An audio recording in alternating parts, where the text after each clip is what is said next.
everybody believes is above the law or can always find a way around all these things. You wanted to say something? No, not at all. Not at all. Because I was gonna actually comment on the 10 million daily. But I now thought about it. I said, no, there's no need. No, There's that no one need. is chicken feed now. There's no need. By the time the real contact to the real figure, Yeah. just about 200,000 something like that. But everything is inflated. Right, indeed. Let's stick with the punch, Jimmy. This conversation has been on. It's still on. Cryptocurrency players tackle CBN ban on Twitter.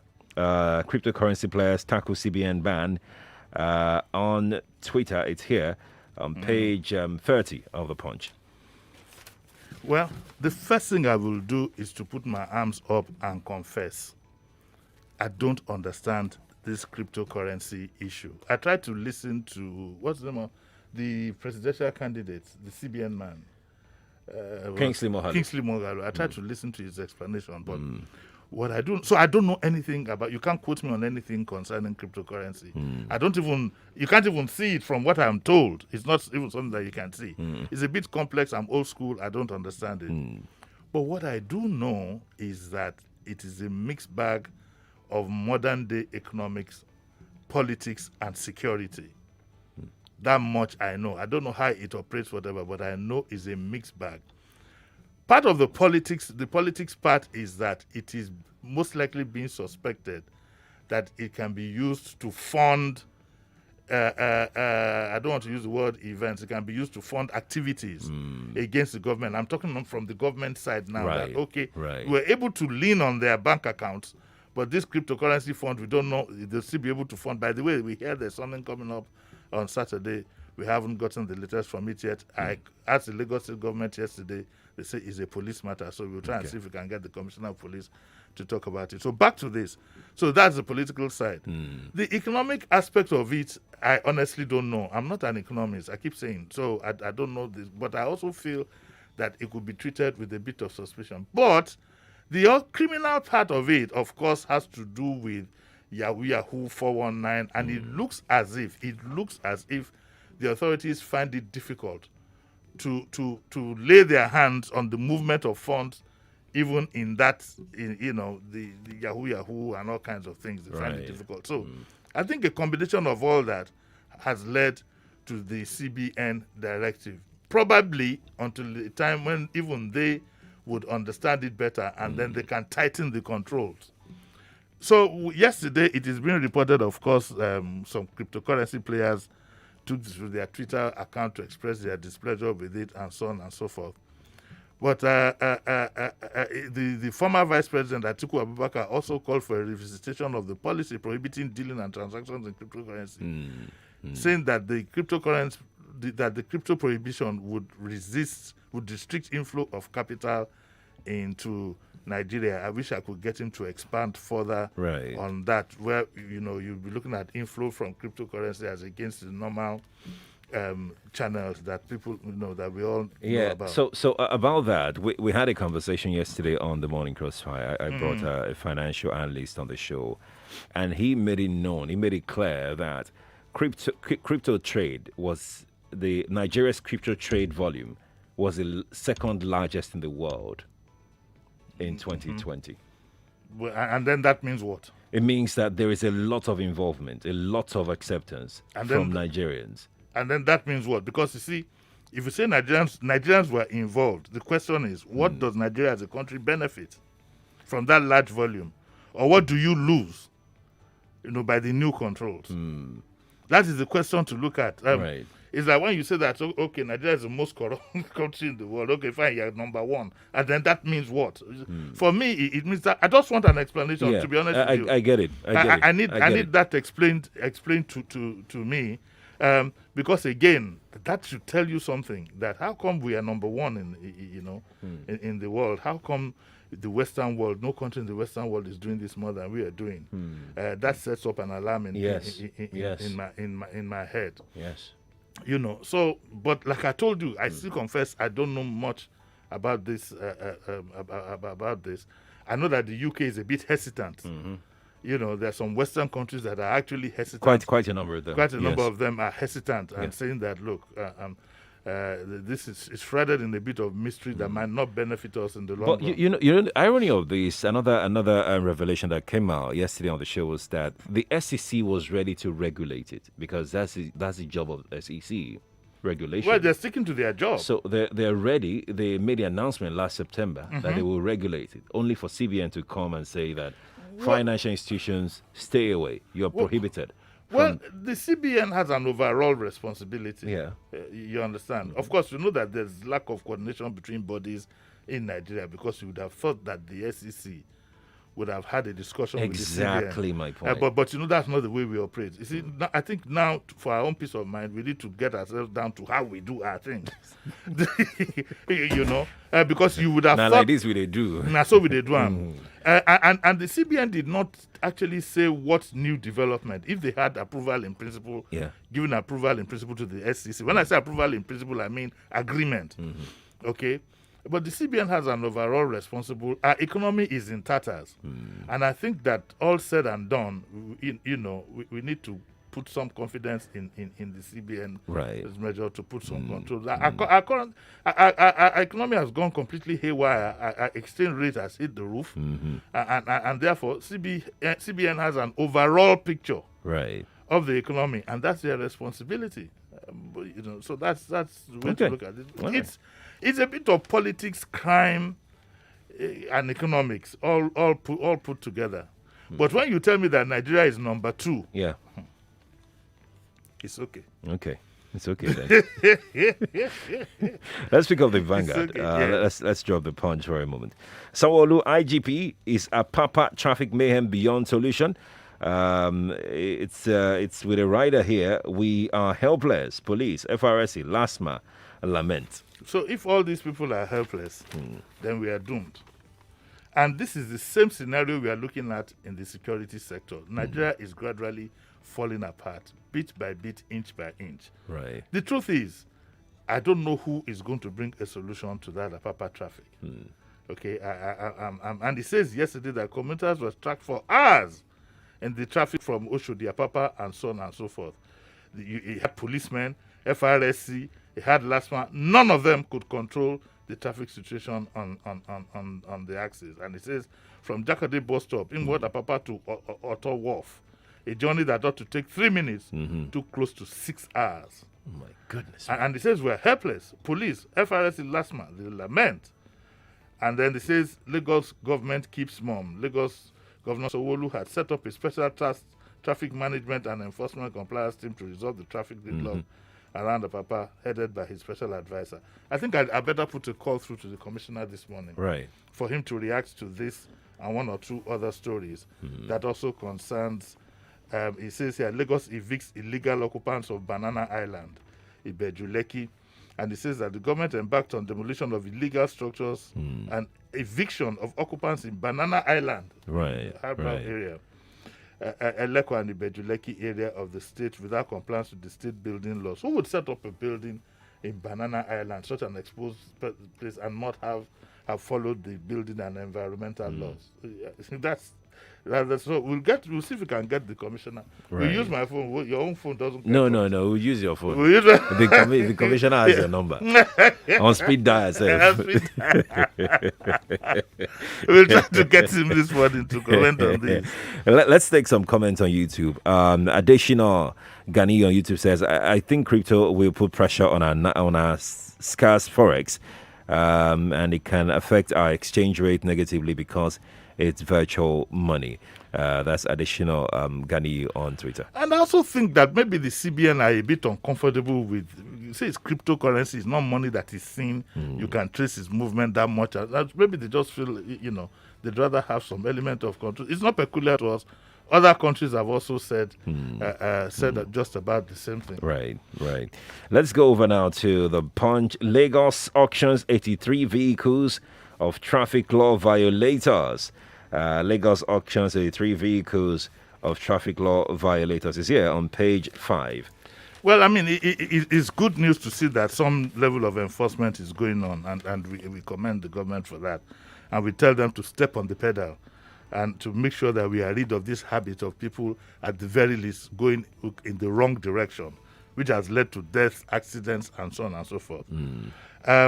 But there is something that caught my attention, and the story says that speaking at the auction held at Alausa, the coordinator of the Lagos State Government Offences Mobile Court, Aniola Ogbara, said the process was transparent. And she said, this is what she said. She said, there is a lot of processes and transparency about the public auction. Now listen to this. Some of the people whose cars were seized were told to pay a fine without their cars being forfeited based on the strength of evidence they presented at the mobile court. I would have thought that if you do go in the wrong direction, or like you go one way, as we say, you are either guilty or not. So if you presented some evidence, okay, that says that your car can be forfeited, why are you then being asked to pay a fine? You know, at least I'll ask the commissioner for clarity on that. If he's listening, he should get ready if he's going to be talking to me this morning. Because what it does is that opens a door and opens a window for the kind of practices that we don't want to talk about, you know. You know what I think about this one-way thing? Yes. I think nobody's property should have been auctioned for that. I think that a fine would have just sufficed. I think that the car should have been crushed. No, I don't think so. Look, okay. I think for me, I think it's an overkill. It's not an overkill I think because so, our elite are honestly. stubborn. It is not.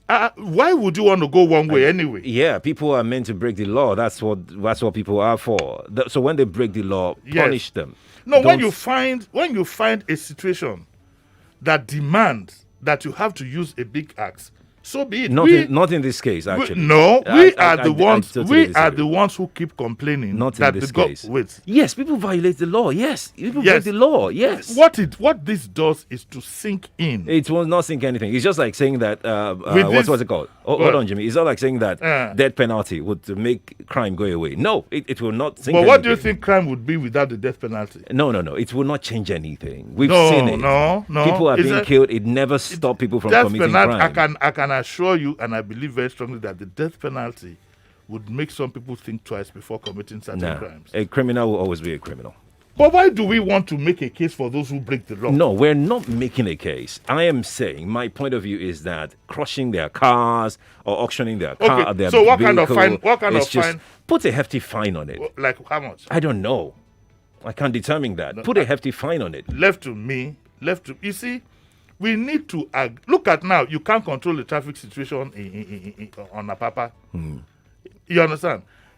Lagos, especially Nigeria, but Lagos needs a very strong iron hand, and I support the government. In fact, left to me, they should crush the vehicles and make sure that they are present. That's a very wrong move. For every no is the right move. For every. But why do you want? No, the question I ask is this. Why do you want to break the law in the first place? Why do you want to go in the opposite direction? For the benefit of my brothers and sisters inside Darfur, why you won't pass one way? Everybody they go this way, you won't pass the other side. Why do people steal? Why do the guy slice his stealing sometimes? Why do people do things? Stealing sometimes. Stealing, some people are compelled to do it out of hunger. Even some religions we hear they make that whatever. But in the case of one way, what would the reason be? Yeah, it could be anything. Like what? I don't know. If you don't know, you don't know. So it cannot be. I really don't know. It's only in the minds of somebody who breaks the law. I am a full supporter of this. Not only should they auction, they should crush the vehicles. I reject it 100%. Whether it's a Rolls Royce, Pontiac, or whatever. You can't do that. But we will do it. It's wastage. Look. You can't do that. It doesn't. To me, it doesn't rationalize. In spite of that hard law, this is the third time one auction alone, 83 vehicles. That tells you something. So what's the assurance that hold on, Jimmy. What's the assurance that same vehicle will not in another week ply a one way? By the new owner. What's the assurance? That's why it should be crossed. You see, you have entered my trap now. You see yourself. No. What I'm saying okay, is but jokes apart, is it the vehicle that is guilty or the owner? Exactly. So why do you want to crush it? Why So, are you, why are you okay, auctioning it? so, God. find the owner. No, Let don't the find. owner No, pay heavily. No, don't find. The next time he's seeing the vehicle, Don't he'll be like, find. you this vehicle. No, I'm going to. You this I'm vehicle. going to support you now. I paid 20 million. Don't cross the vehicle. Jail the owner. Maybe when we go to jail, I go clear. Exactly. I support Without that. fine. I support that. But what is your problem with auctioning? Because it's property. It's property. It's just there. It's a person. It's My- somebody that my brother, drove I am that with- car. I am a strong supporter of the government on this one. Oh, yeah, let's move on. No, we to talk. Let's go. We have.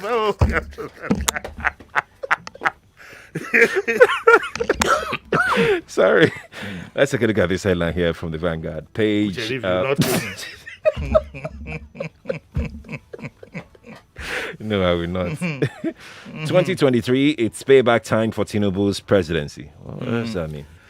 Yeah, of course, I think it's becoming clear every day that Tinubu is going to run for presidency, and I have no problem with that. Anybody, can run for presidency, but I'd just like to give an advice to those who have been making a case for him. They predicate the case more on a reward system, on a payback system, than telling us the ability, given all the things that have been attached to this man, the ability to give him that whatever, to run this country for another, in the very least, 4 years. So I'd like his campaign directors or whatever, stop telling us about how we need to reward him for having done this and that, because if you put it in balance with what has been ascribed to him, I don't know which way the weight will go. Rather, now start telling us why you think this man, okay, in spite of all, because there's nobody that you won't have, things that are untrue said about him, to be honest. That's why, in spite of all, we should put the mantle in his hand to run. That's just my simple observation. It's not the case of whether I support him or not. Yeah. I think I've made it very clear that for me, I'd like a new beginning. But that is me. I'm only one person out of 200 and something million people. I'd love a new beginning. I think Nigeria needs an overhaul. Yeah, we do. And we need We a do. new beginning. We do. But please tell us more. Why, in spite of all that, why you think not to come and say some kind of because he supported somebody somewhere and then they must. It doesn't work like that, or it shouldn't work like that.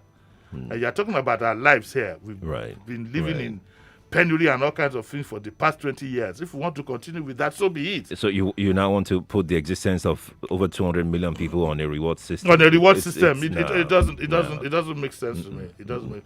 But I wish him all the luck. In all honesty, I wish him all the luck. I won't be counted as one of his supporters. There's nothing wrong with that. It's free. It's free to run. I'm free to support. It's a free world. Okay. So tell us why you think people like me need to change my mind. Right. That's valid. Let's pick up the Nigerian Tribune, our last headline today. No to negotiation. Northern governors must flush out bandits. El Rufai speaking there. Yeah, this is coming from El Rufai, and I think it also has to do with the Gumi initiative. Yeah. But it's good to also recognize that flushing out of bandits is nationwide. And therefore, El Rufai should be saying this. He's very close to the president. He should be saying this to the president. He should be saying to the president that, look, there's a need for you to come out and make a statement from your mouth that people can see to bring some peace and succor, and come out with what might be a strategy to flush out bandits from Nigeria nationwide. There's a lot of focus on the Southwest. We forget that it's not only nationwide, it's region-wide. Yeah. All from Ghana all the way up there. And I think that until our authorities agree in their mindset that this is another war they have to fight like Boko Haram, will not be making any progress. I saw the video. Was it video? I saw a photograph of Gumi's whatever with. Yeah, it's a photograph. It frightened me. It frightened me. What I'm beginning to see you're having in this country are little pockets of rebellion. And if we don't, it's too late to nip it in the bud. It's out there in the open. But if we don't do something about it now, it could blow up in our faces. Okay, Jimmy, we must go in a very few words. What's coming up at 9? I'd like to put a call through to the Honorable Commissioner to explain some of these things. The issue of cryptocurrency, I leave to you and your economists to sort out. I don't understand it. Okay. And what I don't understand, I don't make any pretense about. I don't Yimi. Right. We'll do something. Me, I'm about old that. school. We'll do something about I like that. to deal with things that I We'll can do see. something about that. We'll do something. Jimmy, thank you so much for coming on the All show. right. Many thanks to our sponsors, MTN Nigeria. The news is coming up after this. Hey, Omo, make you no sleep on top bicycle. Oh. This better don't tie rapper for those of una whenever using an MTN SIM for over 15 days now. MTN don't charge. Come increase your welcome back of our woof. 99.3 Nigeria Info. We are more than just radio. Subscribe to our YouTube channel at Nigeria Info FM. Check us out on Facebook at Nigeria Info 99.3. Follow us on Twitter at Nigeria Info FM and on Instagram at Nigeria Info FM Lagos for live updates as it happens. 99.3 Nigeria Info. Let's talk.